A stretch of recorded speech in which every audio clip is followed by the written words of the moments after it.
Bonjour à tous, aujourd'hui on va parler des hymnes de Thaïlande et de gens qui se figent, ou pas. Un peu partout en Thaïlande, on peut assister à cette scène qu'on voit 2 fois par jour, où on entend l'hymne national qui retentit et où on voit toute activité s'arrêter.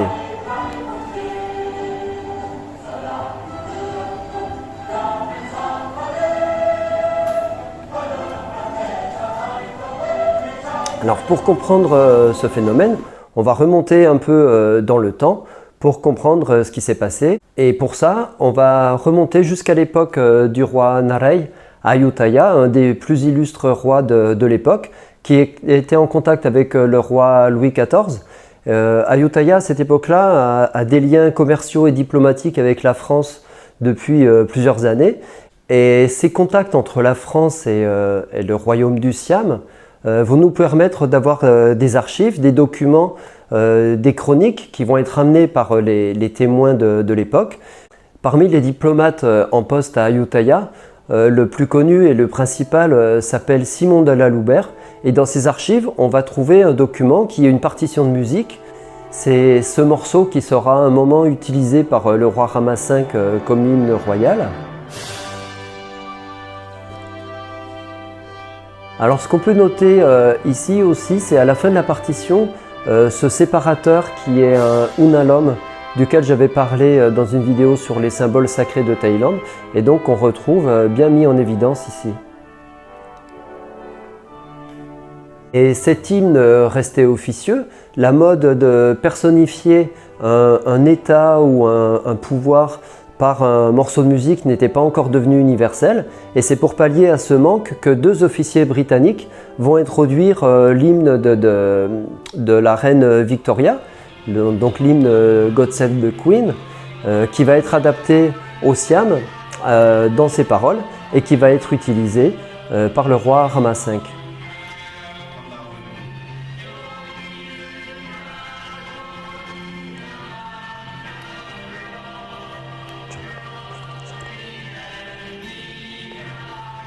Donc cet hymne va être adapté et il va être appelé Chomrachoncharon, qui signifie longue vie au roi.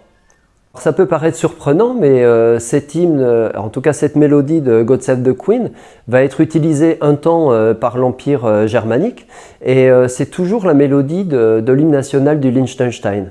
Mais d'avoir la même mélodie pour l'hymne de plusieurs pays va poser problème au roi Chulalongkorn, donc au roi Rama V.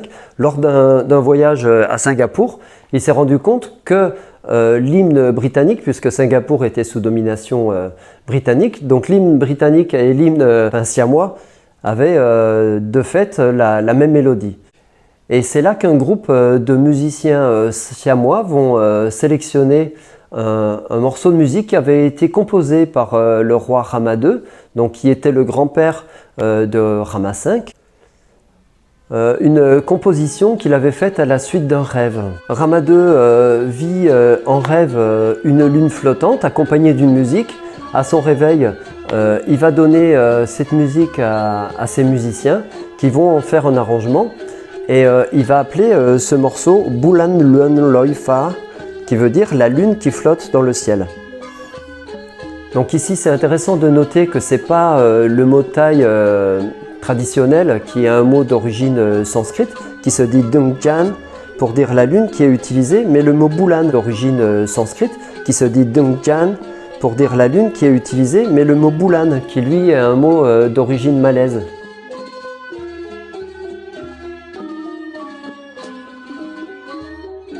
C'est un mot qui est assez rare en thaï, qui est utilisé dans un sens plutôt poétique, donc on le retrouve dans le nom du morceau de cette musique, mais aussi dans un dessert qui s'appelle le Bulan Danmek, qui est aussi inspiré par le rêve de Rama II. On voit dans ce dessert ce jaune d'œuf qui va symboliser la lune flottante, telle que décrite par le rêve de Rama II. Et on voit dans ce dessert le jaune d'œuf qui flotte dans une préparation, une gelée colorée à partir de la fleur d'une légumineuse, d'une fleur, de la fleur du pois bleu de laquelle je reparlerai un jour. Mais alors, pourquoi le roi Rama II va choisir ce mot Boulan plutôt que de prendre le mot Taï? Et ça nous ramène à son histoire familiale. Le futur Rama II avait plusieurs concubines, dont une concubine qui s'appelait Riyam et qui est originaire du sud de la Thaïlande, de l'ancien sultanat de Singara, qui est aujourd'hui dans la province de Songkhla, qui elle est d'origine persane par son père et malaise, donc c'est des mix de musulmans du sud de la Thaïlande. Donc elle va être mariée au roi Rama II et c'est elle qui va devenir la mère du futur Rama III.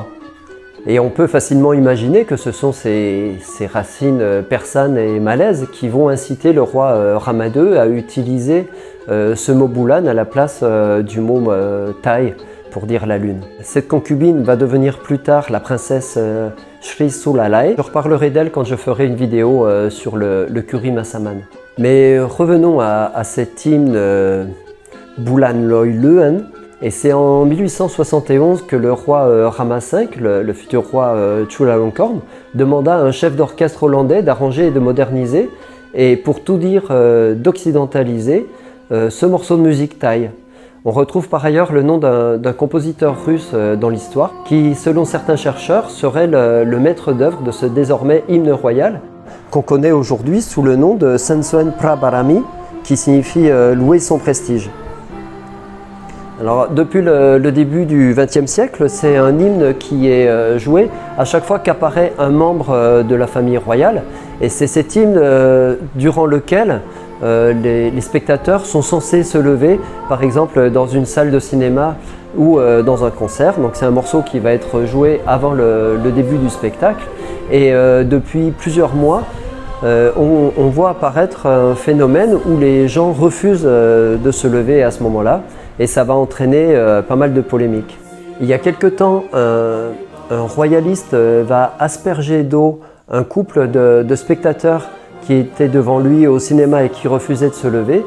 Et on va apprendre à ce moment-là, puisqu'il va aller se plaindre, on va apprendre par la presse que ce n'est pas répréhensible, que la loi n'a pas statué sur le fait, donc que ce n'est pas obligatoire de se lever pendant l'hymne royal.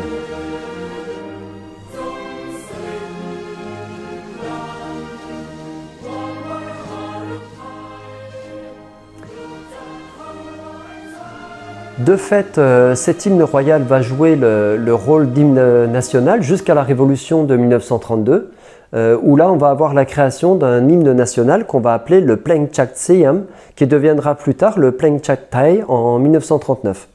Donc en 1934, on a un groupe de nationalistes qui vont organiser un concours pour choisir un nouvel hymne national.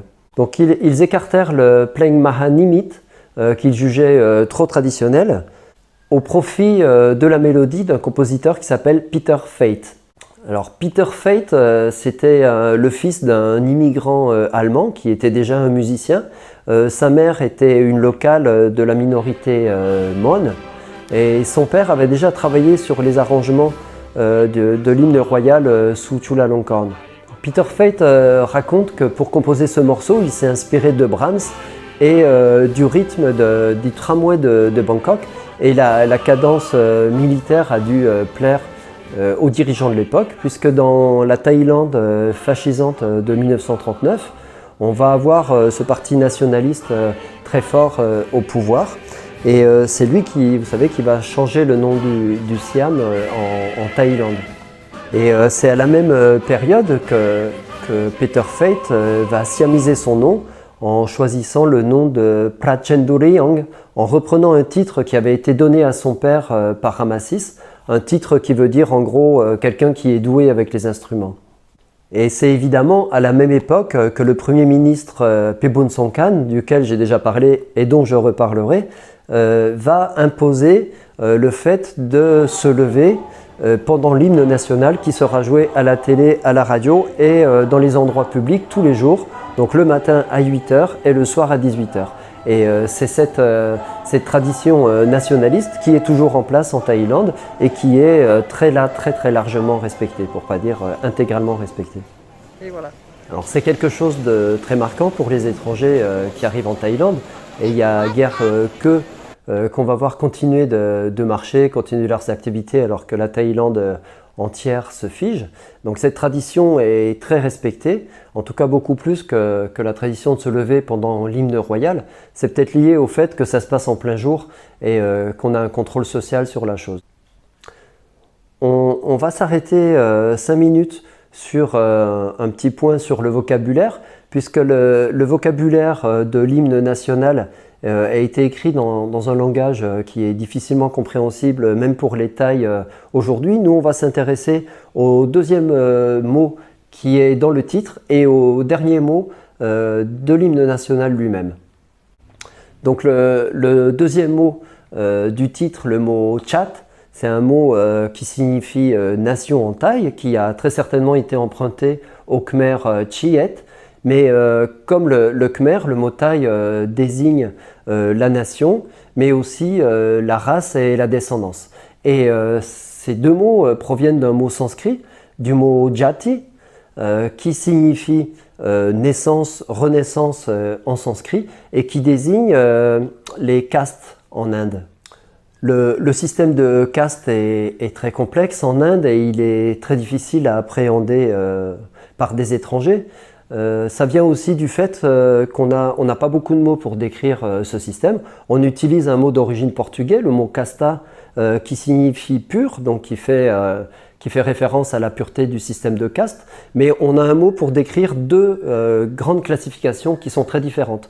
Donc la première, c'est ce qu'on appelle les varnas en sanskrit, qui désignent les 4 grandes castes indiennes. Donc ça, c'est des classifications religieuses, des classifications hiérarchiques. On va avoir tout en haut de la pyramide les brahmanes, qui détiennent le pouvoir spirituel, mais aussi la transmission du savoir. Ensuite, on va avoir la caste des kshatriyas, qui est la caste des régnants, des puissants seigneurs et des rois. Après, on va avoir les vaishyas, qui sont les commerçants. Et ensuite, en bas, on aura les shudras qui sont les serviteurs et les paysans. Le problème étant qu'une partie de la population va se situer en dehors de ce système de caste. C'est ce qu'on appelle les intouchables, ou plus modernes, aujourd'hui on les appelle les dalits. Donc leur problème, c'est de ne pas faire partie de ce système de caste. Mais en dehors de cette classification religieuse des varnas, on a un autre système de caste qui se superpose dessus et qui s'appelle la jati. Donc la jati, c'est un système vraiment inhérent au fonctionnement social de la société indienne, et on va retrouver ce système de caste lié à une activité socio-professionnelle dans toutes les catégories de la population indienne, y compris chez les non-hindous comme les chrétiens, les musulmans, mais même chez les sikhs qui, dans leur spiritualité, refusent le système de caste. Donc le système de classification professionnelle des jatis est très puissant et assez lui aussi complexe. Hein. On dénombre plus de 4600 jatis en Inde. D'ailleurs, je voudrais en profiter pour dire qu'en Thaïlande, on n'a pas de système de caste. Hein. Des fois, on entend dire ça. Ce système, il est vraiment très spécifique à l'Inde. Et j'en reparlerai peut-être un jour, mais je pense qu'en Thaïlande, on ne peut pas parler de société de caste. Donc ce système est assez rigide. On est dans une caste et on reste dans la caste. Si on est né dans la caste des potiers, on le restera toute sa vie. Mais on peut aujourd'hui évidemment faire un autre métier qu'être potier, mais on va être toujours lié à cette caste-là. Mais j'ai travaillé un moment sur la caste en Inde et j'ai étudié un petit peu ce qu'on appelle la mobilité sociale, les stratégies qu'on peut mettre en place à l'intérieur de sa caste pour pouvoir s'élever dans la société et échapper au déterminisme lié à sa caste. Bref, tout ça pour dire qu'en Thaïlande, le mot jati ne va pas désigner uniquement la naissance et la renaissance comme c'est la tradition dans le monde hindou et bouddhiste, mais va aussi désigner cette nation, comme s'il y avait un lien entre la race de naissance et l'appartenance à la société thaï, ce qui est assez cohérent avec le système du droit du sang tel qu'on l'a en Thaïlande et qui pourrait expliquer pourquoi c'est si difficile de devenir un citoyen thaï et en tout cas d'être considéré comme un thaï à part entière si on n'est pas d'ascendance thaï. Le dernier mot de l'hymne national, c'est une interjection de victoire, c'est un hurrah thaï qui s'est dit Chayo et qui est exactement l'équivalent du dernier mot de l'hymne national indien où on trouve le Jai He. Alors le mot sanskrit Jaya signifie victoire et on va le retrouver dans la toponymie en Asie de l'Inde, c'est la signification par exemple de Jaipur. C'est Jayapura à l'origine, donc c'est la ville de la victoire. On va la voir jusqu'en Thaïlande dans sa forme Chai, par exemple, qu'on va avoir dans le nom du marché de Mahachai, donc qui veut dire la grande victoire. Donc l'hymne national indien lui a été composé au début du XXe siècle par un poète indien. Et j'ai trouvé aucune source qui nous préciserait si les paroles de l'hymne thaï s'étaient inspirées de celles de l'hymne indien. Mais c'est très difficile d'imaginer que ça soit un pur hasard, comme toujours. Donc voilà, si je résume, on a dans les sources anciennes un hymne qui avait été écrit pour le roi Narai d'Ayutthaya, mais qui a jamais été officiel. Et ensuite, on va avoir une composition écrite par le roi Rama II, qui va être arrangée sous Rama V, qui va être jouée pendant l'apparition du roi, donc qui joue le rôle d'hymne national, mais qui est un hymne royal et qui est resté un hymne royal tel qu'on l'a toujours en Thaïlande. Et depuis 1932, depuis la Révolution, on a un hymne national qui est joué tous les matins à 8 h et le soir à 18 h, qui passe à la télé, à la radio, et la tradition veut qu'on doit s'arrêter et arrêter toute activité pendant la diffusion de cet hymne.